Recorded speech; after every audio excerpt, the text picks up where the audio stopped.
E sejam bem-vindos! Voltamos para o Entradas Extras e eu estou feliz. Eu voltei do Chile, voltei cheio de adornos, até separei aqui para mostrá-los. O meu boné oficial agora, que faz parte da minha skin default, bolinha assinada pelo Paulo Orlando, medalha. Fernandão, eu posso falar que o Chile foi muito gentil comigo, mas agora nós voltamos para o conforto da nossa casa, cada um longe do outro. Se eu ficasse mais uma semana com o Felipe, eu trocaria soco com ele. Mas agora estamos bem, estamos distantes e bem. Fala, Natanzinho, Mestre Felipe, Joey, todo mundo que veio e ouve a gente aqui no Entradas Extras, nosso episódio número 38, depois de uma jornada maravilhosa pelo Chile, com muitas coisas aprendidas, muitas coisas vistas, grandes emoções vividas, né? E falamos muito disso aqui por conta da nossa queridíssima seleção brasileira de beisebol. A medalha que nós falávamos tanto aqui, a medalha inédita, veio de fato. E a essa altura pouco importa se de ouro, de prata, de bronze, o que importa é que a medalha veio e ela simboliza e vale muito para a gente. Mas agora, como você disse, de volta às questões mais corriqueiras do nosso beisebol, com todo o conforto e alegria que a distância nos proporciona. Então, é muito bom estar com vocês de volta. Cara, impressionante. Eu fiquei muito tempo sem gravar. Eu esqueci que tinha vinheta nesse podcast, mas a vinheta hoje fica apenas no mundo das ideias, no metafísico. Hoje nós vivemos apenas, Felipe, de alegorias, de sombras. Então, a sua sombra me faz muito feliz. É muito bom estar com você novamente. O que tem para hoje é saudade, né? Já diria alguém. É isso aí, muito bom estar de volta. Mil perdões você que ouve a gente, que a gente deixou a desejar aí no meio da correria. Natan e eu estávamos voltando oficialmente, né? Fernando já estava aqui no Brasil, o João nunca saiu daqui, esteve lá no conforto do lar dele. Nós furamos a gravação em um dos dias. Mil perdões por isso, não foi proposital. Agora com a casa organizada, né? A credencial pendurada aqui, mala desfeita, eu espero, né? Para todos nós. Voltamos à programação normal. Aquele período, né? Que a gente, como Entradas Extras, não tinha vivido ainda de fim de ano, que não tem quase beisebol rolando. A gente entra numa crise, né? De abstinência, de ver bons jogos. Esse ano ainda está mais tranquilo, né? Tem bastante coisa nova acontecendo, tem torneio asiático, enfim, as ligas de inverno que a gente vai falar, tem muita coisa rolando, uma off-season bem movimentada, a gente espera, né? Então, vai dar boa. Você que está, né, como eu sempre falo, caindo de paraquedas, chegou aqui por conta do beisebol no PAN, fala, e agora, o que a gente faz? Agora a gente sempre espera, porque não tem muito o que fazer mesmo. Até janeiro, fevereiro, a gente fica quietinho aqui, recuperando as energias e nos preparando para a temporada que vai vir, e vai vir firme, bem legal. Cara, na nossa estadia pelo Chile, eu senti saudades do Brasil, senti saudades da minha casa, meu gato, da minha namorada, de gravar esse podcast, mas definitivamente eu não senti falta de você, João. A recíproca é verdadeira até certo ponto, por causa que, por a gente não estar gravando, eu não tive a oportunidade de falar na sua cara várias coisas que eu descobri sobre essa temporada do San Francisco Giants, incluindo estatísticas de vários arremessadores. Inclusive, nós estamos programando vários programas legais falando sobre esses assuntos mais para frente, mas agora o assunto não é esse. Então, vamos começar porque eu não aguento ficar muito tempo perto do Natan, a gente está aqui mais por manter as aparências.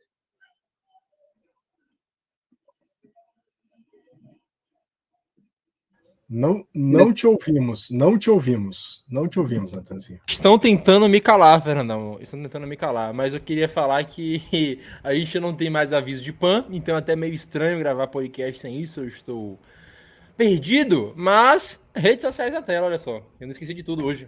Então, você nos encontra no X ou no Twitter, em @entradas_extras, no Facebook ou no Instagram, TailgateZone, @TailgateZone. Você confere também no site www.tailgatezone.com.br. E acho que isso é só, né? Vamos fechar aqui e voltamos na parte alta da nossa entrada. Hey, take me out to the ball game. Take me out with the crowd. Vamos começar falando de beisebol lá nos outros lados do mundo, lá na Ásia. Fernandão, o Hanshin Tigers, campeão da Nippon Professional Baseball, bastante tempo, né? Foram mais de 30 anos. Eu tinha até salvo aqui, você chama 38 anos desde a última vez que o Hanshin Tigers foi campeão da NPB. E foi até curioso, né? A gente apontava, acho que quase todos apontávamos aqui, todo mundo que acompanhava o Oryx Buffaloes como favorito. O Yamamoto começou a série com o pior jogo de sua carreira, depois fez um jogo maravilhoso. Foi uma série de altos e baixos, as duas equipes poderiam ter vencido, tanto que foi para o jogo 7 e no final das contas o Hanshin Tigers acabou com a maldição do Coronel Sanders e é campeão mais uma vez da NPB. 1985, né, Natanzinho? A última vez que o Hanshin Tigers tinha sido campeão. Hoje não tem muita coisa a ver, tem um pouco a ver, mas hoje acabei de ler, Natanzinho, o Pachinko, e um dos personagens do livro Pachinko é torcedor do Hanshin Tigers, então muito interessante ter podido ver Pachinko, o Hanshin Tigers rodando aí na literatura sul-coreana, tá? Um livro da escritora Mi Jin Lee, sul-coreana. Mas de fato, né, Natanzinho, quando essa série começou e aquele 8-0 para o Hanshin Tigers apareceu no jogo 1, sobretudo porque era o Yoshinobu Yamamoto, né, grande Yoshinobu Yamamoto, 3 vezes tríplice coroa, um dos caras mais cobiçados aí por todos os times da MLB, das grandes estrelas da NPB, e o cara faz um jogo horroroso, né, 5 entradas e 2 terços, 7 corridas merecidas, aquilo que parecia ser um favoritismo ainda mais consolidado para o Buffaloes com o Yamamoto arremessando, ficou um pouco estremecido e logo dúvidas apareceram nas mentes, né, de torcedores e apaixonados pelo beisebol japonês. Mas logo no jogo seguinte, né, o próprio Buffaloes foi lá e meteu um 8-0 só para poder colocar tudo no mesmo lugar. E daí em diante a série foi se alternando, né? O Oryx toma a liderança no jogo 3, fazendo um 5-4. O Hanshin empata no jogo 4 com um 4-3. Toma a liderança no jogo 5 com 6-2. O Oryx aí nesse jogo maravilhoso do Yamamoto, né, um jogo completo com 14 strikeouts, uma corrida merecida apenas, vai lá e vence por 5-1.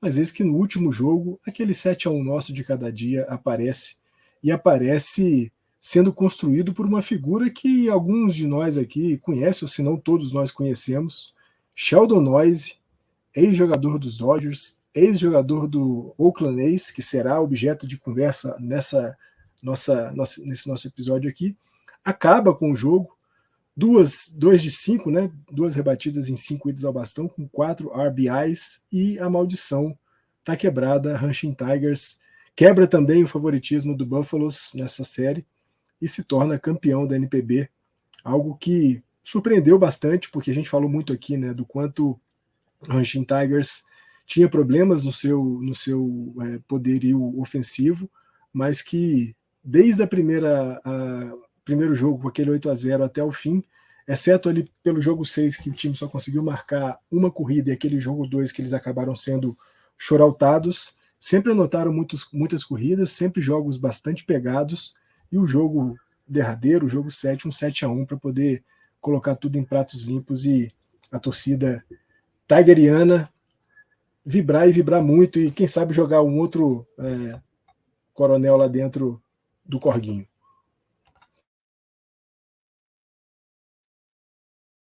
E uma das coisas que marcaram essa semana, né, Felipe? Não sei se marcou todo mundo, mas me marcou bastante.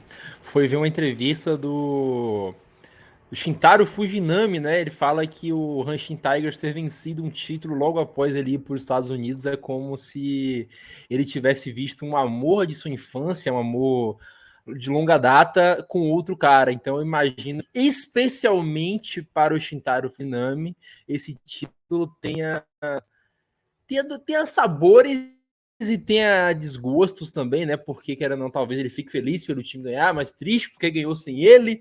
A gente não sabe bem. Fato é, tem até aqueles pontos que acusam o antigo técnico do Hanshin Tigers de ter acabado com a carreira do Fujinami, mas fugindo de assunto, que o assunto não é Fujinami agora, é Hanshin Tigers, né? Eles tiveram a melhor campanha, se eu não me engano, geral da NPB essa temporada, chegaram nos playoffs e confirmaram o favoritismo na primeira série e chegou Nippon Series, mais uma vez, campeões, né? Japan Series, na verdade, né? Nippon Series é anterior, se eu não estou enganado, eu sempre me confundo com os nomes. Japan Series, Nippon Series, né? Nippon ou Nihon é o nome oficial. Nihon, né? Nihon é o nome oficial do Japão, então muitas vezes a gente vai ler Nippon, Nihon relacionados ao Japão, porque é de fato o gentílico, né? Vamos dizer, ligado ao nome do país. Hanshin Tigers, que passou o ano inteiro na liderança, né? Não me lembro se teve algum momento da temporada em que a liderança chegou a estar com outro time, né? Pelo menos na divisão central, o Tigers sobrou. A gente comentou muito na época do Jogo das Estrelas, né? Que era um voto popular a seleção, assim como era a Major League Baseball. Apenas um cara não era do Hanshin Tigers, né? Todos os titulares foram do Tigers, né? Os jogadores de posição. E aí chega para o playoffs, né? Com grandes chances, né? Até pelo formato da liga, favorecer o time que joga bem a temporada, né? O melhor time da temporada ganha uma série de benesses aí, de benefícios para os playoffs. Hanshin Tigers nadou de braçadas, né? Acho que a dificuldade maior foi do outro lado. Os dois times que classificaram da divisão central, a gente vê agora, né? O Carp fez uma temporada boa, né? Bem sólida comparado com o Yomiuri Giants, que foi o time que ficou batendo aí de igual para igual. O Dana Bay Stars desmontou por completo, né? Tem grande chance de ficar sem 2 ou 3 dos abridores, mostrando, né, que não era um time que estava de fato solidificado para poder competir. Então, o Tigers teve um caminho mais fácil de um lado. E aí chega para essa Nippon Series no chamado Kansai Derby, né? É a primeira vez, sei lá quanto tempo, se é que não era a primeira vez que de fato os dois times se enfrentavam, né? Os dois times da cidade de Osaka ou da região se enfrentando aí na World Series do Japão. Um matchup histórico, né? A gente falou muito da possibilidade de ver o Roki Sasaki contra o Yoshinobu Yamamoto, não aconteceu novamente nos playoffs, mas o interessante seria esse duelo mesmo, né? O melhor time de um lado contra o atual campeão. Deu Hanshin Tigers. A gente fala da história do Fujinami, né? Olhando de longe o time ser campeão, mas também tem a despedida, talvez não muito saborosa, né? Poderia ser melhor a despedida do Yamamoto, que já está praticamente garantido aí, né? Já foi anunciada a postagem. Acho que foi essa semana, inclusive, né, que começou o processo de postagem do Yamamoto para a Major League Baseball. Então, é um capítulo muito importante que se fecha na história do beisebol no Japão, por conta de um título em muito tempo inédito, a despedida de um dos melhores, se não o melhor arremessador da história do Japão saindo da liga. Momento de grandes mudanças, né? A NPB que vai caminhar para um processo de expansão também. Enfim, tem uma série de pontos de vistas legais para se analisar esse título, essa história. O fato é esse, né? O mais legal, e aí fica meus cumprimentos para quem acompanha. O Hanshin Tigers tem uma torcida muito grande por conta dessa história de underdog, né? Um time que raramente conseguia ser campeão. Tem essa história da maldição, assim como o Cubs, como o Red Sox, então muitos torcedores desses times criam uma identificação, mas a história por si só é muito legal. O Hanshin Tigers, que é um de dois, né, talvez o maior em termos de torcida, né, pelo menos na região ali é a maior torcida com certa folga, é o estádio mais antigo, é o estádio mais emblemático da liga. Várias coisas legais sobre a história. Acompanhe beisebol japonês, é muito legal, e como a gente sempre fala, né, esses jogadores aí que fazem sucesso nos principais times, cedo ou tarde vão chegar no seu time, fique de olho neles. João, o Hanshin Tigers ter vencido só comprova o que eu te falei mais cedo, e você sabe que você tá errado. Arremesso ganha campeonato. Arremesso é a principal coisa que um time precisa ter. O Hanshin Tigers tinha, de longe, a melhor rotação do beisebol japonês.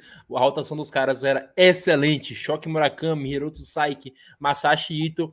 E juntando esses três caras com um ataque que é minimamente competente, acontece o que aconteceu. Título. Então você pode começar a sua fala assumindo o seu erro e depois falando da final. Eu não vou admitir erro nenhum, porque em nenhum momento eu estive errado. Essa série foi ganha muito no talento de Koji Shikamoto, que é o outfielder do Hanshin Tigers, que foi eleito MVP da série, e nessa série ele rebateu quase ponto 500. Tu não pode dizer que quem ganhou foi a rotação, quando tu tem um jogador indo 5-5 no jogo 7, rebatendo ponto 500. Isso é, no mínimo, não conhecer beisebol. Mas ainda falando sobre o Hanshin Tigers, é um time que ele se provou muito competente, inclusive, saiu há pouco tempo, agora há pouco mais ou menos, o resultado da Luva de Ouro, da NPB, e o Hanshin Tigers foi de longe o time que dominou essa premiação, que teve 5 jogadores que foram eleitos para essa premiação. Ainda na liga agora eu não vou saber, é a Central, se não me engano. Ainda na liga Central, 3 foram do Jinabei Stars, e um do Shinushi Dragons. E só para não deixar passar em branco, na Liga do Pacífico, 3 do Oryx Buffaloes, 2 do SoftBank Hawks, um do Lotte Mariners, um do Seibu Lions, um do Rakuten Eagles e um do Fighters. Mas ainda continuando sobre essa série, você não ganha de Yoshibune Yamamoto sem ter ataque. Ainda mais empilhando a quantidade de corridas que empilhou no primeiro jogo. Isso mostra que, claro, a arremesso é importante, mas a principal estatística que ganha jogo de playoffs é batting average. Eu ainda vou discorrer sobre esse assunto. Ô, João, como é que quem ganhou foi o ataque, sendo que os caras deixaram o Oryx Buffaloes com um shutout, um jogo com uma corrida cedida, um jogo com 2 corridas cedidas, um jogo com 3 corridas cedidas. Pelo amor de Deus, João. Os caras quase Isso é beisebol japonês, cara. Eles não estão jogando contra o Texas Rangers, estão jogando contra o Oryx Buffaloes. Quem arremessou melhor, João? Pelo amor de Deus. Claro que ganha quem arremessa melhor, mas quem ganha jogo de beisebol é bom na arquibancada. Não, e antes dos anos 20, me fala um arremessador de me diz aí quantos títulos o Cincinnati Reds ganhou nos últimos anos. Quantos títulos o Twins 2019 ganhou? O Twins de 2019 tinha o Kenta Maeda de arremessador principal. Ah, então, obrigado por provar meu ponto. Você provou meu ponto. Obrigado. Não, peraí. E enfrentou o melhor Yankees da década. Enfrentou o melhor Yankees da década. Foi campeão Yankees? Não. Mas o Houston Astros teve o primeiro... João, por favor. Houston Astros de 2019 teve o primeiro e o segundo para Cy Young. Ganhou? Quem ganhou foi o Washington Nationals com o pior bullpen bottom 10 da liga e o pior bullpen a ganhar no século. Quem foi o MVP da World Series? O arremessador. Stephen Strasburg, que tá lesionado e nunca mais vai jogar beisebol. Ah, não. Depois a gente se briga mais sobre isso, porque estão brigando com a gente aqui no chat. Mas você ouvinte, nos diga o que é mais importante, se é arremesso ou se é bastão.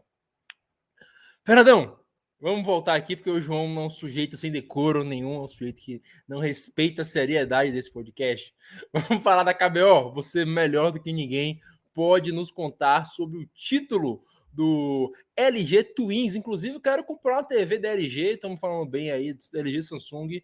Então, esse título do Twins me fez pender pelo lado e vou comprar uma TV da LG. Natazinho, você e Joey, por alguns segundos, me fez me sentir numa sessão da Câmara Legislativa aqui dos deputados de Brasília. É muito parecido esse tipo de embate que vocês tiveram aqui agora. E muito bom, né? LG ou Samsung, qualquer que seja, você está falando de Coreia do Sul, então tá muito bom. Mas assim como na NPB, né, a gente teve o Hanshin Tigers vencendo depois de 38 anos, na KBO também a gente teve um time reconquistando, né, a Korean Series depois de 29 anos. Né? LG Twins não vencia uma Korean Series desde 1994, e dessa vez bateu o KTVs por 4-1. A série acabou sendo entre aqueles dois times que terminaram a temporada regular em primeiro e segundo lugares. Né? O LG Twins foi o maior líder, foi o líder de toda a temporada regular, o KTVs ficou em segundo. Dentro daquele esquema de playoff da KBO, né, que é um tanto quanto louco, o LG Twins ficou esperando um vencedor dessas séries que vinham se sucedendo até que se chegasse na Korean Series, o que fez com que o time ficasse alguma coisa em torno aí de 20, 21 dias sem jogar uma partida oficial de beisebol, mas acabou que, ao contrário do que muita gente que torce para times da MLB e tem se contrariado muito por conta dessas folgas aí que os melhores times têm tido no início dos playoffs, o LG Twins não sentiu, embora tenha perdido o primeiro jogo, né, um 3-2 bastante pegado, e foi assim a série inteira, exceto pelos 2 últimos jogos.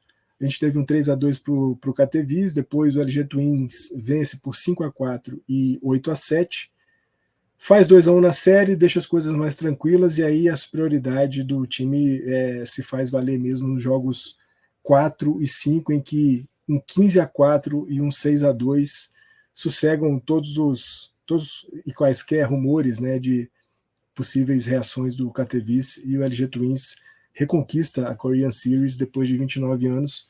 LG Twins, um time da cidade de Seul, né, da capital da Coreia do Sul, um time bastante povoado de estrangeiros, né, americanos e jogadores latinos que atuam lá pelo LG Twins, e fazendo muito sucesso agora, fazendo com que tanto você quanto outros torcedores invistam um pouco mais em TVs e eletrodomésticos da LG, porque os caras agora estão na moda. É maravilhoso, né? A última vez que isso tinha acontecido foi quando o São Paulo ganhou 3 campeonatos brasileiros seguidos com a LG estampado no peito, então garanto que na época o Rogério Ceni fez muita gente comprar a TV da LG. Mas, dito tudo isso, vamos fechar aqui essa primeira parte, a gente volta para falar de MLB na parte baixa da nossa entrada.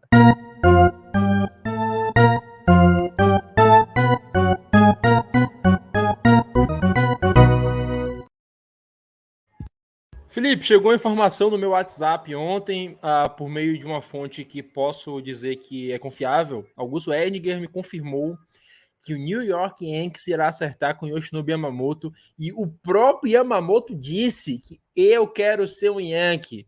É claro, né? A mídia de Nova York está fazendo de tudo para o Yamamoto, para o Ohtani irem para Dodgers e Mets, Yankees e Mets.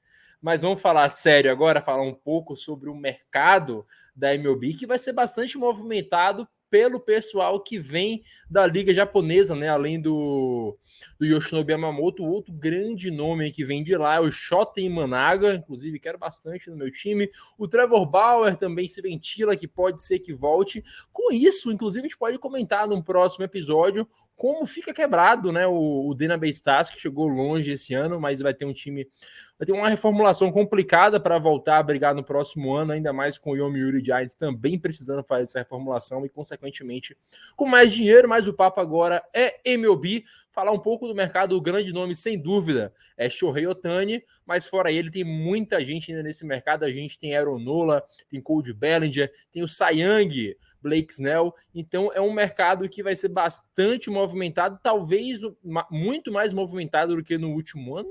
Não sei, o último ano, grande parte do mercado ficou ali em torno do Aaron Judge, depois foi na novela do Carlos Correa, mas fora isso, eu acho que esse ano a gente tem mais nomes com mais bombas do Passan para virem na nossa frente aí. Natan, eu faz uns 3 anos, quem me conhece, né, quem acompanha de perto, sabe que eu defendo que claramente existe uma guerra, né? Uma guerra, mas enfim, uma tentativa dos jornalistas de tal ritmo, né, de influenciar o mercado. Não sei se existe o interesse, né, escuso, enfim, uma segunda intenção por trás. Existem boatos, né, que alguns jornalistas, sei lá, se recebem, enfim, sei lá, não vou entrar nesses méritos, mas claramente, né, a gente, acho que pelo menos desde 2019, aí, 2020, que a gente vê uma batalha diária, assim, de especulação, tentando aquecer o mercado, né, porque às vezes, acho que foi um ano que estava bem paradão, né, daí começou, se eu não me engano, foi na deadline que o Scherzer foi trocado, e, enfim, o fato é, desde o começo do ano, quando se sabia que o Yamamoto, né, depois de ser campeão com o Japão no World Baseball Classic, viria provavelmente para a Major League Baseball. Vamos fazer um disclaimer aqui. Nunca foi uma certeza, tá? A certeza que ele seria postado veio semana passada, quando o Buffalo anunciou que o Yamamoto seria postado. O caminho vai virando meio óbvio, né? Porque o jogador vai chegando no final do contrato, tem uma grande possibilidade de ele sair de graça, né, do time, ele vira um agente livre para poder negociar em outros lugares, né, outras equipes do Japão.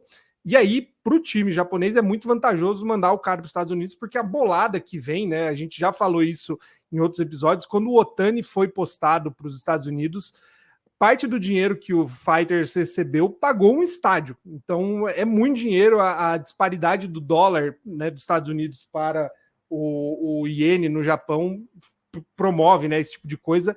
Às vezes é o sucesso do time a longo prazo, né? Então, o Buffalo, ano passado, postou o Yoshida, esse ano posta Yamamoto. pode esperar que o Buffalo vai ser uma grande dinastia, né? Vai continuar sendo uma grande dinastia, porque vai ser o time com mais dinheiro para poder investir aí. Isso dito, começa a guerra, né? E aí, para onde o Yamamoto vai?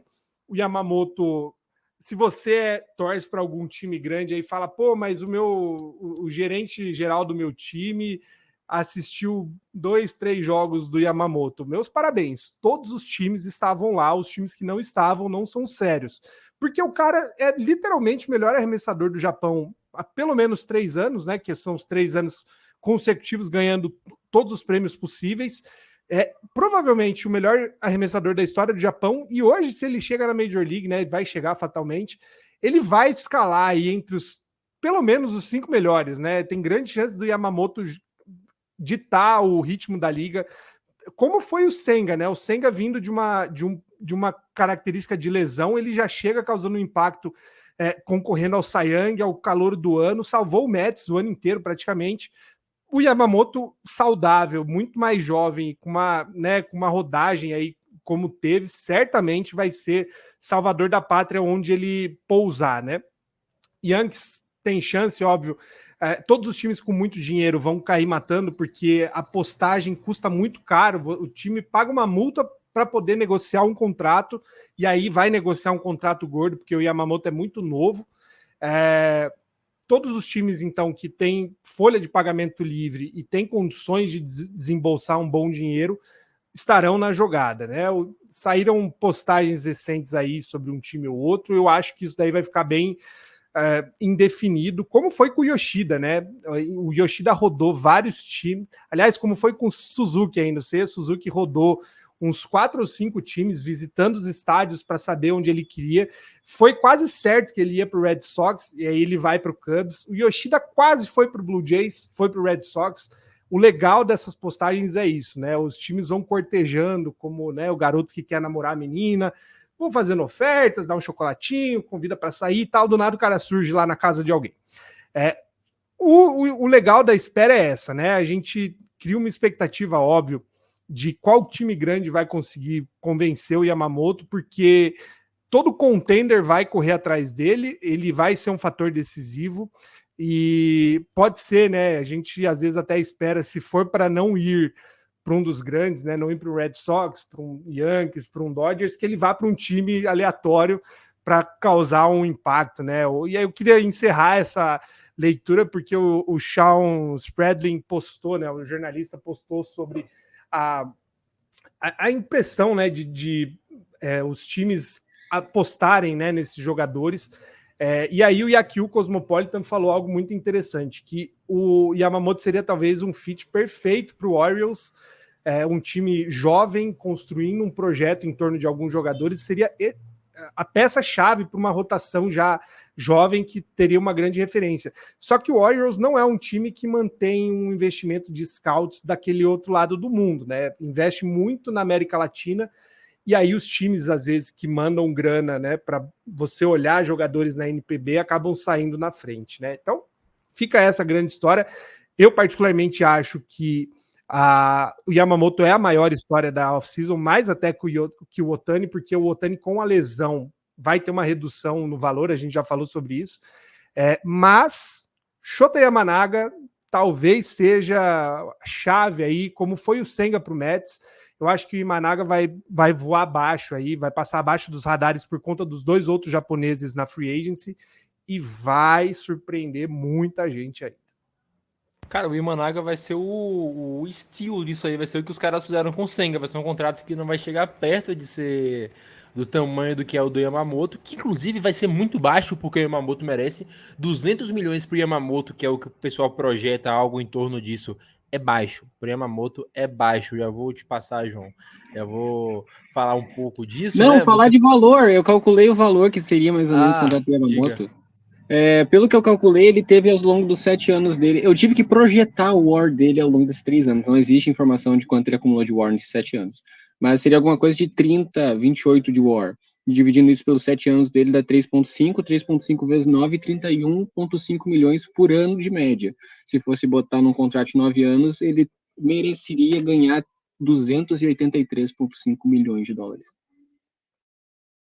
É isso, não. Já aproveita e embala a sua fala. A gente falou bastante de Yamamoto, mas tem um cara, João, que apesar de ser Cy Young, eu não tô vendo ninguém muito atrás dele, né? O Blake Snell, ontem eu tava conversando com o Guto, aí ele falou, cara, o Blake Snell vai pros Giants. Eu falei, pô, isso é uma ameaça? Porque eu não consigo... Cara, o Blake Snell é um grande arremessador. Isso é sem dúvida alguma. Mas o Blake Snell, a gente vai falar um pouco mais dele mais para frente aqui nas premiações. As duas vezes que ele é Cy Young arremessando 180 entradas. Em 2018 ele arremessou 180.2 e agora ele arremessou 180. Então eu não consigo gostar de um arremessador que arremessa tão pouco. Além disso, ele cede muito walk. Você até escreveu sobre o Snell mais cedo, salvei para ler, não li. Mas, cara, eu não consigo confiar tanto assim no Snell. Então, a gente tem outros nomes que talvez recebam menos do que merecem. Eu acho que o Snell vai receber um pouco mais do que ele merece, porque são anos de altos e baixos. No Padres ele teve um ano tenebroso. Ano passado ele não começou bem, a gente tem que lembrar disso. Ele melhorou do meio para o final, jogou muito bem os playoffs. E esse ano ele foi o cara dos Padres. Mas ainda assim, não consigo enxergar no Blake Snell o ace que eu quero para o meu time, porque ele é muito inconstante, apesar de ser um baita arremessador. Não consigo ver constância nele. E aí é o motivo do Snell ser inconstante, tem nome e sobrenome, se chama comando, acertar a zona de strike. Se a gente fosse pegar um arremessador com 30 anos, com 1.1 de whip ao longo da carreira, que já foi Cy Young na Liga Americana e na Liga Nacional, que já conseguiu um shootout no jogo 6 de World Series, e falar que esse cara não é constante o suficiente, vocês iam me colocar um hospício, mas infelizmente esse é o Blake Snell.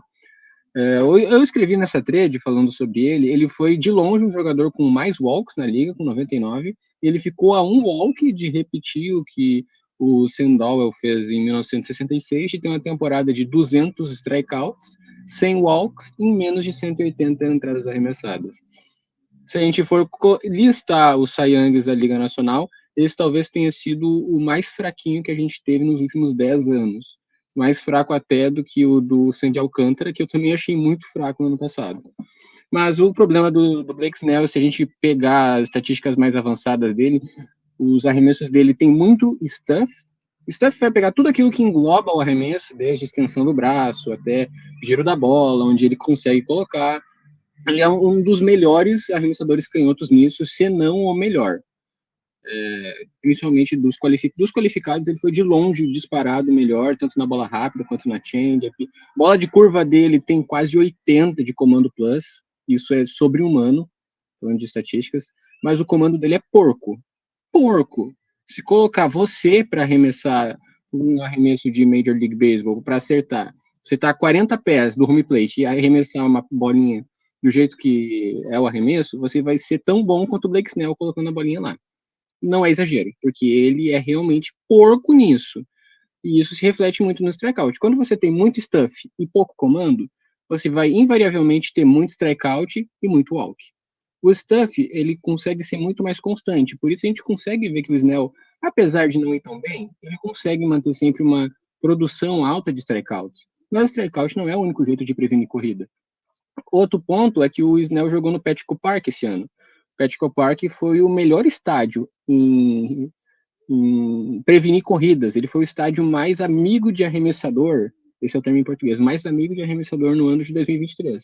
Não por causa do Snell, mas muito por condições climáticas, pipipi, popopó. Então, qualquer estádio que o Snell for, vai ser um downgrade em relação ao Petco Park. Imagina se ele for, digamos, para o Red Sox, vai jogar no Fenway. Dá 2 walks e daí um arremesso que vai mal colocado, é bom arremesso, mas mal colocado, e daí vira um home run de 3 corridas. 1, 2, 3 jogos acontece isso. Pode acontecer, quando você tá sempre com um jogador em base, como ele não coloca por rebatida. Os arremessos dele são elite, mas ele cede muito alto. Quando ele coloca muito jogador em base, ele acaba tendo esse risco. Uma bola mal colocada, que ele constantemente consegue, dado que ele tem 13% de walk, a maior média nos últimos anos, é uma coisa que invariavelmente vai acontecer. O pão não cai sempre com a margarina para cima. Uma hora vai cair para baixo, principalmente com um arremessador que o FIP dele é 1.20 maior do que o ERA. Por isso é tão grande a discrepância. Por que no Fangraphs o Zach Wheeler é o líder em WAR e o Snell tá com 4, e no Baseball Reference o Snell tá com 6 de WAR? Porque um é baseado em array e o outro é baseado em FIP. O FIP é independente da defesa. É o que mostra o quanto o arremessador de fato é bom. Já o ERA é só corridas. Como é que eu posso confiar num cara que tem tanta discrepância entre os dois? Então, são várias coisas ao redor do Blake Snell que fazem com que a gente veja que ele é um golpe, cai quem quer. Infelizmente, eu torço muito para ele cair para o Reds cair nesse golpe, porque eu quero muito ele no Reds. Mesmo sabendo que ele vai ser horrível. Eu só quero alguém que arremessa 180 entradas, cara. Você tem Hunter Green, cara. Que isso? Cara, mas o Reds não tem um arremessador qualificado há 3 anos. Tá. Você não vai ter isso no Snell, cara. O Snell arremessa 180 entradas só. Ele não vai passar de 200. Sim, mas para ser qualificado tem que ter 162. Mesmo assim. Tá, Fernandão, tirando todos esses nomes, a gente ainda tem uma galera boa para negociar contrato, né? A gente tem o meu sonho de consumo, que é o Cody Bellinger, temos o Matt Chapman. Então, a free agency vai ser boa e a gente vai ter que lidar com o Guto por muito tempo especulando jogador nos Yankees. O Gutão só repete aquilo que a imprensa nova-iorquina faz, né? Então é tranquilo. Colocar jogador no Yankees é uma função do torcedor de Nova York e da imprensa nova-iorquina, sem dúvida alguma. Mas vocês falaram aí, né, da possibilidade dessa off-season, né, e do mercado dessa off-season ser mais movimentado, e vai ser até pelos nomes, né, que a gente já falou aqui, de Yamamoto, de Managa, de Ohtani, mas tem alguns nomes que me chamam a atenção. Claro, porque me diz respeito mais diretamente, né, Clayton Kershaw, um cara que já está no ocaso da sua carreira, que foi submetido a uma cirurgia no ombro, que só vai aparecer na liga em 2024, ali por volta de junho, julho, e é um free agent. O que será? Qual será o futuro de Clayton Kershaw? Muito se falou de uma possibilidade de aposentadoria, ou de mais um ano com os Dodgers, ou talvez uma ida para o Texas Rangers, algo que vem sendo ensaiado, pelo menos aí nas últimas 3 temporadas. É algo que eu gostaria, que eu quero ficar de olho, porque me intriga um pouco o que será o mercado de Clayton Kershaw, sobretudo depois dessa cirurgia no ombro a qual ele foi submetido. Mas outros 2 nomes também me chamam a atenção, e aí é a parte antiética da liga, da Major League. Julio Urias e Trevor Bauer. Esses caras terão espaço no mercado de agentes livres da MLB? É algo que eu quero ficar de olho. A gente não teve uma atualização mais precisa do caso do Julio Urias, sabe-se apenas que na audiência que ele deveria comparecer para falar um pouco mais sobre o caso, né, ao qual ele é acusado de violência contra a companheira, contra a namorada, ele não apareceu. Ainda que não tenha aparecido, ele não foi indiciado de fato, né, ele não está respondendo a nenhum processo criminal ainda por conta disso, outras investigações estão sendo feitas. Embora me pareça que a justiça vai caminhar com o Urias da mesma forma que caminhou com o Bauer, né, não vai ter nenhum tipo de incriminação, não vai ter nenhum crime efetivamente, nada na esfera criminal. Talvez na esfera civil aconteça alguma coisa, mas a MLB não vai aliviar para o Urias, assim como não aliviou para o Trevor Bauer. E aí é saber se esses caras terão mercado de fato nos Estados Unidos em 2024. O Bauer, depois de uma boa temporada, né, pelo Diana Bay Stars lá no Japão, muito se fala de uma possibilidade de volta dele. E o Julio Urias, a gente não sabe de verdade o que vai ser a carreira dele em 2024, se ele vai ser suspenso pela MLB, se ele vai ser preso, né, pela justiça estadunidense. Mas são esses nomes que me chamam um pouco a atenção, porque é um lado obscuro desse mercado, né? O Clayton Kershaw com sua lesão e um encaminhamento para o fim da carreira, e Julio Urias e Trevor Bauer por conta desses constantes problemas, se não com a justiça propriamente dita, mas pelo menos estão sempre ali entre delegacias e tribunais, esses caras estão sempre frequentando alguma coisa. Mais diretamente de Yoshinobu Yamamoto, Ohtani e Snell, eu acho que o Yamamoto rouba dinheiro tanto do Ohtani quanto do Snell, sobretudo do Snell, muito mais do Snell. Acho que a gente já falou isso, né? O Ohtani perde um pouco de valor de mercado por conta do fato de em 2024 ele não arremessar, ele vai ser somente um rebatedor, e isso tira muito do valor dele, né? O fato de ser um jogador de duas vias, tanto arremessa quanto rebate. A vinda do Yoshinobu Yamamoto faz com que esse lado arremessador do Ohtani seja muito compensado, e a liga, alguns times importantes precisam de arremessador e estão vendo no Yamamoto a figura para definitivamente colocar ali um tampão no buraco que os caras têm. E o Snell, embora tenha sido Cy Young, é um dos poucos caras que teve Cy Young na American League e na National League, como o Joey mostrou aí muito bem pelas estatísticas avançadas, é um cara que você precisa olhar com um pouco mais de cuidado. E aí, de novo, né, Yamamoto é o cara que vai roubar um pouco de dinheiro dele também.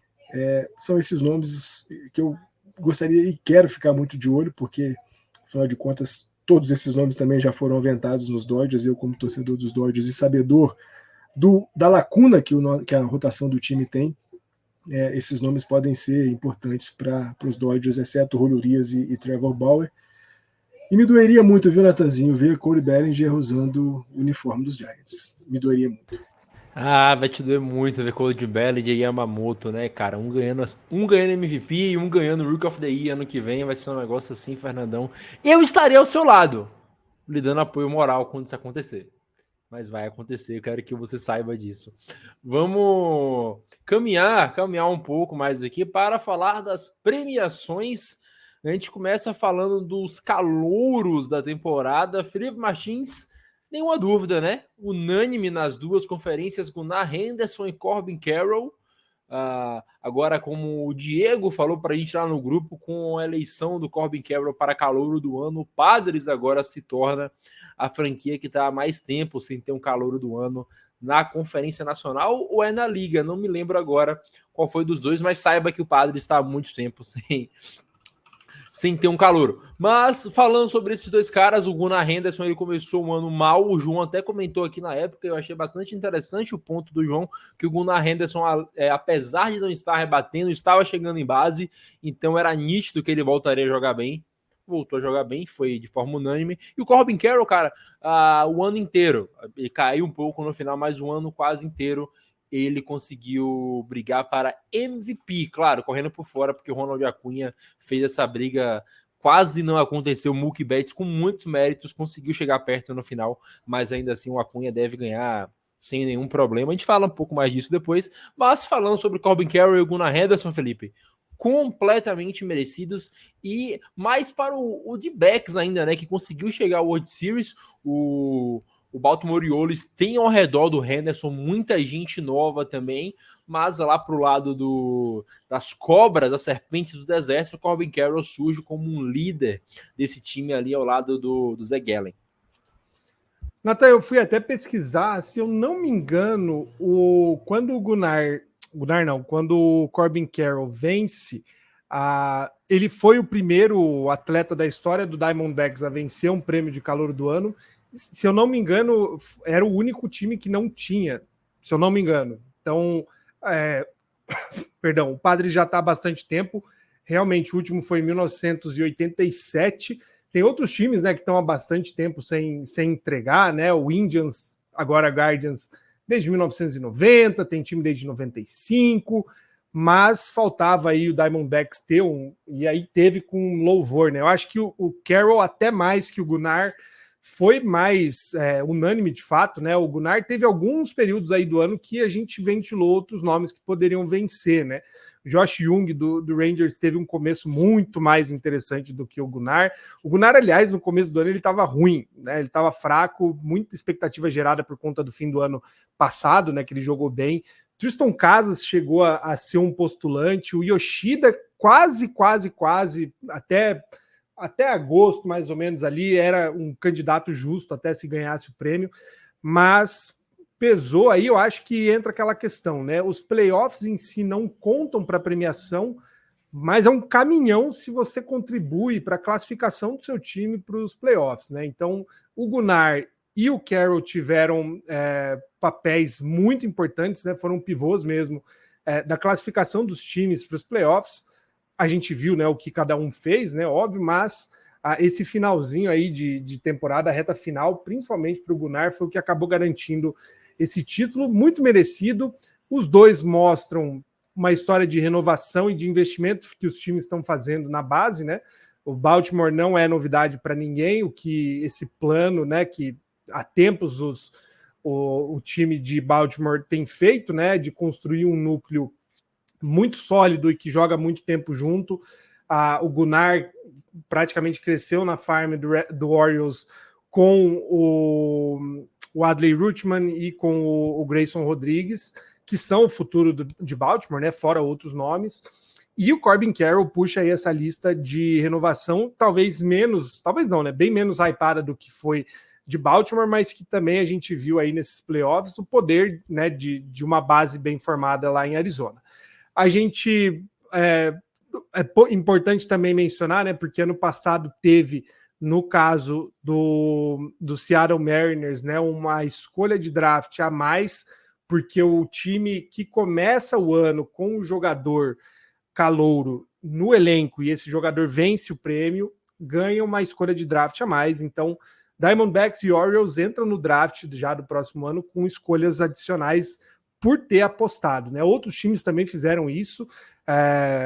Todo jogador, na verdade, que tinha status de calouro, que pôde começar o ano e concorreu, na verdade, acho que os 3 primeiros que recebem votos adicionam, né, alguma chance para o time de ter escolhas adicionais. E aí fica o incentivo, né, justamente para que os times possam, desde cedo, dar tempo de jogo para os calouros, principalmente, para acabar com aquele negócio de manipulação, enfim, muito bem recompensada a atitude de Baltimore e do Arizona Diamondbacks em ter investido nesses jogadores. É isso, João, falando um pouco sobre o jogador mais valioso da temporada, eu acabei de ver aqui, eu vou falar agora, senão eu tenho certeza que eu vou esquecer. O Charles Spradlin postou que hoje, o que a gente espera que aconteça, o Ronald Acuña vença o prêmio de melhor jogador da temporada, o MVP da Liga Nacional, e ele irá comemorar esse prêmio fazendo a sua estreia pelo Tiburones de Guaíra hoje à noite. Então, o homem não para, João, o homem vai ganhar o seu MVP de forma merecida, fez história. A gente comentou várias vezes que pode ter sido não, certamente foi uma das maiores temporadas da história do beisebol que o Acuña fez, realmente impressionante. Do outro lado, certamente deve ficar com o Shohei Ohtani também. Eu vi as comparações só pelo bastão, o Ohtani já seria MVP, ele não precisaria nem arremessar para isso, caso, claro, seria um pouco mais ali apertado com o Corey Seager, mas ainda assim arremessando não tem discussão, deve ser Ohtani de um lado, Acuña do outro. O Ohtani faz história, qualquer coisa que o Ohtani faça é histórico. O Acuña, por sua vez, se juntou ao Ohtani para fazer história dessa vez, um pela Liga Nacional e um pela Liga Americana. E ano que vem, Fernandão, os dois pela Liga Nacional, um pelo Giants, o Ohtani, e outro pelo Braves, que é o Ronald Acuña. Mas, João, o prêmio de MVP não saiu ainda. Quando esse podcast sair, já terá saído. Saiu hoje à noite, daqui a 1 hora mais ou menos. Mas a gente sabe, né? Não vai fugir disso. Acuña e Ohtani, se fugir disso, tivemos roubo. A possibilidade do Mookie Betts ganhar alguns votos por conta do mês de julho dele é alta. Se isso acontecer, eu não faço ideia de como é que eu vou explicar para os meus filhos que o Paul Goldschmidt ganhou ano passado unânime e o Ronald Acuña colocou uma temporada de 40-70 e não ganhou. Dito isso, Shohei Ohtani está no mercado depois de colocar aquela que estava no passo para ser a maior temporada de um jogador na história, passando o Barry Bonds de 2004. Não sei como ele conseguiu, mas ele conseguiu. E o Ronald Acuña com a maior temporada da história de um leadoff. E o Ronald Acuña, ele mostra que a gente precisa de mais uma estatística. Já existe, na verdade, essa estatística, várias partes dela quebrada, que mostra só a contribuição ofensiva do jogador, que não seja o WAR, porque o WAR engloba tudo e existe várias formas de analisar o WAR. Mas a gente não está falando disso. O Ronald Acuña Jr., completamente merecido. Se ele ganhar, ele deve ganhar, e se não ganhar, houve roubo, porque é impossível colocar uma temporada de 40-70 e não ganhar. Miguel Cabrera, por muito menos, ganhou do Mike Trout. O muito menos dele foi ganhar a Tríplice Coroa. Eu acho que é mais difícil colocar um 40-70 do que ganhar a Tríplice Coroa, convenhamos. E Shohei Ohtani, ano que vem, todos os times estão com medo ou estão tentando. E é isso que eu tinha para falar, a gente precisa acelerar um pouco. É isso, a gente precisa acelerar porque eu hoje fui ajudar a minha digníssima Fernanda na mudança, cheguei em cima da hora, vou trabalhar, mas ninguém melhor para você, eu deixei claramente premeditado para falar de arremessadores. A gente tem definido, Fernanda, de um lado, Garrett Cole, né, o cara que foi a top 5, talvez, nos últimos 6, 5 anos, em todas as votações para Cy Young, finalmente vencendo o seu MVP para delírio de Augusto Edinger, mas merecido. O Cole, a gente fala bem o tempo inteiro aqui, eu concordo com o João, acho que foi o João que falou, se eu tivesse que escolher um arremessador dessa liga para ir para o meu time, seria o Garrett Cole, porque ele não se machuca. O Garrett Cole arremessa o ano inteiro e arremessa muito bem. Então, muito merecido. O Cole não poderia encerrar a carreira sem um Cy Young e ganha de forma unânime pela segunda vez na história do New York Yankees. E de outro lado, um cara que a gente já falou bastante aqui, principalmente o João, que é o Blake Snell. O Blake Snell, inclusive, não ganhou de forma unânime. O Logan Webb teve alguns votos, o Zach Gallen teve um, se não me engano. E em segundo lugar, Logan Webb, hein? Eu falei, a gente pegou uma aposta aqui no começo do ano, no meio do ano, que eu falei que ele chegaria a liderar a corrida para Cy Young. Não liderou em momento nenhum.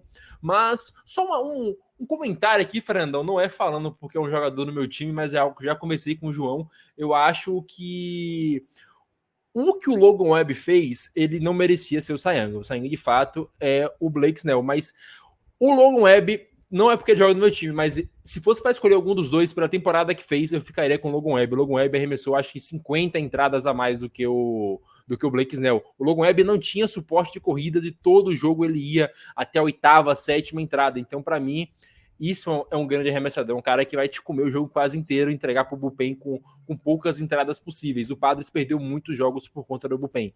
Então, repito, merecido o Cy Young do Blake Snell, merecido o Cy Young do Garrett Cole, mas eu queria abrir esse adendo aqui, porque o do Blake Snell, apesar de ser incontestável para mim, a gente pode fazer esse comentário em cima dele, que é um dos grandes motivos de várias pessoas não acreditarem tanto nele. A MLB continua fazendo seus esforços para premiar o San Diego de alguma forma, né? E aí deu esse prêmio de Cy Young para o Blake Snell. Acho que a gente já falou muito aqui sobre o quão bom é o Blake Snell, mas também o quão inconstante ele é, o quão errático ele é durante os seus jogos. Mas falando mais especificamente do Garrett Cole, talvez tenha sido o arremessador mais esnobado aí dos últimos anos, né? Talvez ainda nos seus tempos de Pirates, né? O cara arremessava demais e ainda assim não tinha conseguido o seu Cy Young. Quem sabe porque agora um arremessador dos Yankees, né? Isso possa também ter tido o seu peso, mas independente de time ou qualquer coisa que o valha, o Blake Snell, o Garrett Cole, sem dúvida nenhuma, era um dos caras que precisava ter o seu Cy Young, porque é um cara ultra constante, ultra sólido, um cara que te entrega sempre jogos longos, com muita qualidade, pouquíssimo rebatido, pouquíssimas corridas impulsionadas, pouquíssimas corridas merecidas. Então é valioso de fato ter o Garrett Cole como o Cy Young da Liga Americana. O Blake Snell, por tudo que Joey e vocês já falaram, não tem mais muito o que acrescentar, embora o Snell agora se junte a um grupo importante de arremessadores que conseguiram vencer um Cy Young pela Liga Americana. Ele fez isso quando arremessava pelo Tampa Bay Rays, lá em 2019, talvez. 18, acho, não? 18.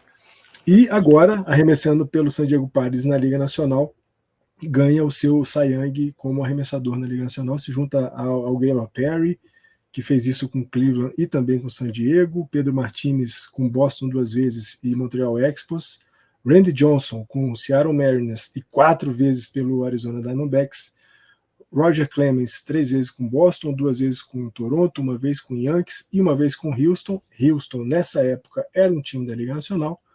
Roy Halladay com Toronto e Filadélfia, e o Scherzer com Detroit e 2 vezes com o Washington Nationals pela Liga Nacional.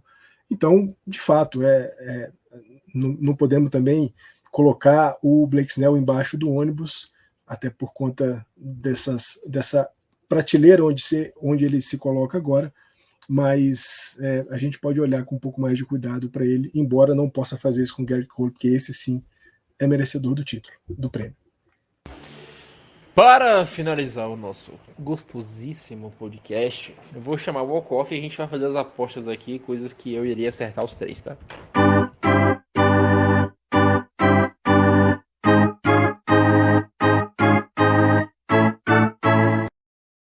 Felipe Martins, eu quero que você me responda, ligue aí sua bola de cristal, jogue as cartas na mesa, me diga para onde irá Shohei Ohtani, Yoshinobu Yamamoto e Cody Bellinger. São os 3 principais nomes elencados pela nossa redação. A contragosto de parte da torcida, Shohei Ohtani será um jogador do Red Sox em breve. Eu acho que é um dinheiraço que poderia ser investido em outros lugares. Por que o Red Sox vai investir no Ohtani? Yamamoto vai jogar. Difícil, hein? Yamamoto acho que é o mais difícil. Mas vou chutar que ele vai pro Dodgers. Acho que vai pro Dodgers. E Cody Bellinger. Cody Bellinger vai acabar no Toronto Blue Jays. Essas são minhas apostas. João, lembrando que seu time não tem dinheiro para pagar nenhum dos 3. Seria ousado. Até porque o beisebol não faz sentido, então não faz sentido eu não ser ousado. Ohtani será um Cub. Yamamoto será um Yankee. E Cody Bellinger também será um Yankee. Fernandão. Natanzinho, só antes de falar do meu palpite, lembrar que a Liga aprovou unanimemente a ida, né, dos A's para Las Vegas. Então, em 2028, a gente não terá mais o Oakland A's, possivelmente teremos o Las Vegas A's. Entre 25 e 27, o time não terá uma casa fixa, porque o aluguel do Coliseu de Oakland acaba em 2024, na próxima temporada.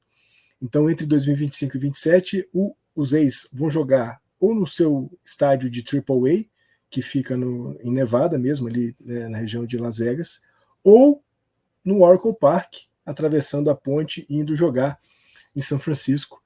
Mas, falando aí das idas de Ohtani... Não, pera, eu preciso interromper aqui. No Oracle Park só joga time grande, tá? Não pode. É tipo o Grêmio jogando Beira-Rio. Tô só dizendo que isso é notícia dada pelo site da MLB. Tô só reproduzindo. Eu vetei. Ah, tá.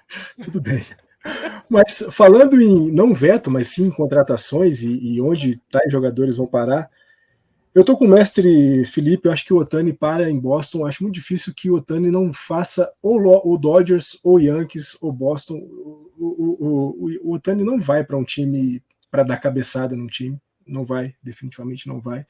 O Yamamoto vai para os Dodgers e o Bellinger, infelizmente, vai para o São Francisco Giants. Que é isso, cara. Ó, eu vou falar aqui, longe do clubismo, o Giants vai pegar algum dos 3. O Farhan precisa salvar o emprego. E ele vai pagar muito mais do que qualquer um desses merece. Por mais que o Ohtani mereça o mundo, o Zaid vai pagar mais do que o Ohtani merece, ou qualquer um desses, porque ele precisa salvar o emprego. Então, eu tenho certeza que algum dos 3 vai para os Giants. Mas... nas minhas apostas, Shohei Ohtani vai para os Dodgers. Eu acho que isso, para mim, é a coisa mais certa do mundo. Tão certo quanto o sol nascer amanhã. Eu falo sem zica nenhuma, tá, Fernandão? Para mim, o Ohtani vai ser dos Dodgers e eu vou sofrer com isso. Porque eu amo esse homem. Yoshinobu Yamamoto. Cara, não sei. Sinceramente, não sei. Eu espero que vá para os Giants, mas se eu tivesse que apostar hoje, cara, Yamamoto vai para os Cubs e o Bellinger vai para os Giants. Essa é a minha aposta. Com o coração querendo o Ohtani ou o Yamamoto nos Giants, mas eu sei que a vida é dura. É isso, né? A gente não tem muito mais do que apostar aqui. Eu não vi nenhuma aposta ousada de verdade. Acho que a do João, do Ohtani nos Cubs é a mais ousada. Eu apostei com o meu coração dolorido, porque eu não queria o Ohtani nos Dodgers, Fernandão. Mas saiba que se der 3 da manhã o Jeff Passan falar que o Ohtani é dos Giants, eu vou ligar para todo mundo, eu vou acordar todo mundo, eu vou ficar gritando a noite inteira. Não torça contra isso, tá? Porque eu vou ficar insuportável. Mas é muito bom falar com você, meu querido. Tô com saudade já. Pô, Natanzinho, é sempre muito bom estar com você, com o Messi, com o Joey, com todo mundo que veio ouve a gente aqui no Entradas Extras. Caminhando para a reta final do ano, né? Faltando um pouco mais de um mês para o ano acabar. 2023 foi um ano muito legal para o Tailgate Zone, foi muito legal para o Entradas Extras, acho que foi muito legal para todos nós aqui que estamos fazendo esse episódio. Para quem ama e para quem gosta de beisebol, foi um ano especialíssimo, né, por tudo. É uma MLB dando uma virada em termos de audiência, de expectância dentro dos estádios, a gente podendo aqui trazer um pouco mais proximamente da gente ligas que a gente não acompanha tanto, né? Falamos tanto de NPB aqui, falamos tanto de KBO, falamos muito da Liga Cubana e terminamos esse ano, né? Pelo menos para nós três aqui mais diretamente, para o Joey que acompanhou de casa e para outros tantos que também acompanharam de casa, temos tido a experiência de conviver diuturnamente com a seleção brasileira de beisebol lá em Santiago, ver as maravilhas que esses caras fizeram, ter também, né, e vale muito salientar isso, acompanhado a seleção brasileira desde os primeiros movimentos, treinando em São Paulo, né, a gente esteve sempre muito perto deles, tivemos nos treinos, tivemos nos dias, no dia da convocação, tivemos nos primeiros treinos em Santiago, estivemos em todos os treinos, de fato, em Santiago, em todos os jogos, conversamos com vários jogadores, vibramos com a medalha, sofremos nos momentos mais difíceis dos jogos, vibramos demais com viradas espetaculares, sobretudo aquela contra a Colômbia. Vencemos Cuba, vencemos Venezuela, vencemos Colômbia, vencemos Panamá. Então 2023 foi um ano muito legal para todos nós, seja aqui dentro do Tailgate Zone do Entradas Extras, seja para quem ama o beisebol. Então, mais do que nunca, Natanzinho, mestre, Joey, todo mundo que viu, ouve a gente, onde tiver uma coisinha deliciosa dessa aqui voando, pode ter certeza que a gente vai estar lá. Lá ele. Mas, ô Felipe, muito bom, né? Foi gravar de novo, gravar da nossa casa, cada um sentado em uma cadeira, cada um com seu microfone. Não que fosse ruim estar com você, longe disso, mas eu prefiro estar com Bruna. Mas fora isso, é muito bom voltar a gravar podcast. Semana que vem a gente volta provavelmente falando um pouco mais sobre as ligas latinas que estão correndo a todo vapor e não dá tempo de falar em episódio só. A gente vai falar muito ainda, Nathan. Ainda estamos devendo também ao público um feedback, né? Enfim, um balanço aí sobre o que foi essa cobertura. Continue de olho no Tailgate Zone, que fez aniversário essa semana, 5 anos aí de projeto. 5, né? 5 anos. E, enfim, muita coisa legal ainda por vir, muito conteúdo que a gente produziu que ainda vai sair. Esse balanço vai vir e, enfim, sempre bom poder voltar, a gente continuar com a nossa rotina de acompanhar o beisebol. Fica o convite, né? Essa semana ainda deve sair uma edição da nossa coluna, né? Nosso beisebol, que está pendente também desde antes dos Jogos Pan-Americanos. O Nathan comentou das ligas latinas, né? Nós temos alguns brasileiros a ficar de olho aí, algumas surpresas, inclusive, que, né, surgiram aí durante os Jogos Pan-Americanos, para a gente continuar acompanhando essa seleção maravilhosa, o trabalho de base que é feito, tá rolando Taça Brasil, enfim, Campeonato Brasileiro, tem muita coisa acontecendo. Continue acompanhando beisebol, você que chegou aqui durante os Jogos Pan-Americanos, dê uma chance, esse esporte é maravilhoso, e quanto mais gente acompanhando, mais chances da gente ter jogos acontecendo aqui no Brasil para a gente poder acompanhar, que nem a gente acompanhando os Jogos Pan-Americanos. Esse é o nosso desejo. Valeu por continuar acompanhando a gente, continue com a gente, continue seguindo aí nosso projeto, e vamos, que sempre tem bolinha rolando. Inclusive, a gente vai falar mais na próxima semana sobre o beisebol latino que vem acontecendo, só que eu queria falar que hoje o Ronald Acuña Jr. vai realizar um grande sonho de sua vida. O MVP? Não. Jogar com o Leonardo Reginato. Mas, João, depois desse anúncio que eu precisava fazer, é um desprazer falar contigo. O desprazer é todo meu de estar junto da sua presença. É um prazer enorme gravar com o Fernando e com o Felipe, que, ao contrário de vocês, são pessoas. Agradeço muito a oportunidade. Sou um anjo. Um que caiu do céu. Conhecido como Lúcifer. Mas, continuando, eu queria apenas dar uma prévia que eu estou com medo do que o Chicago Cubs fará nessa off-season, porque eles têm dinheiro para gastar e eles estão abrindo mão de Christopher Morel e Jeimer Candelário. Então esse time vem para mais coisa. Dito isso, é um grande tempo para você se tornar um torcedor do Cincinnati Reds, mas se você não quiser, estamos aqui sempre para ajudar você a descobrir mais sobre o beisebol ao redor do mundo todo e se distrair enquanto a MLB não volta. A MLB é muito bom. Mas o beisebol continua rolando pelo mundo todo. Um abraço para todos e até a próxima. É isso, nos vemos na próxima semana. Garanto que na próxima semana eu vou lembrar de passar a vinheta, vou lembrar de assuntos. Foi tudo fora do normal hoje. Um beijo a todos, nos vemos em breve. Tchau.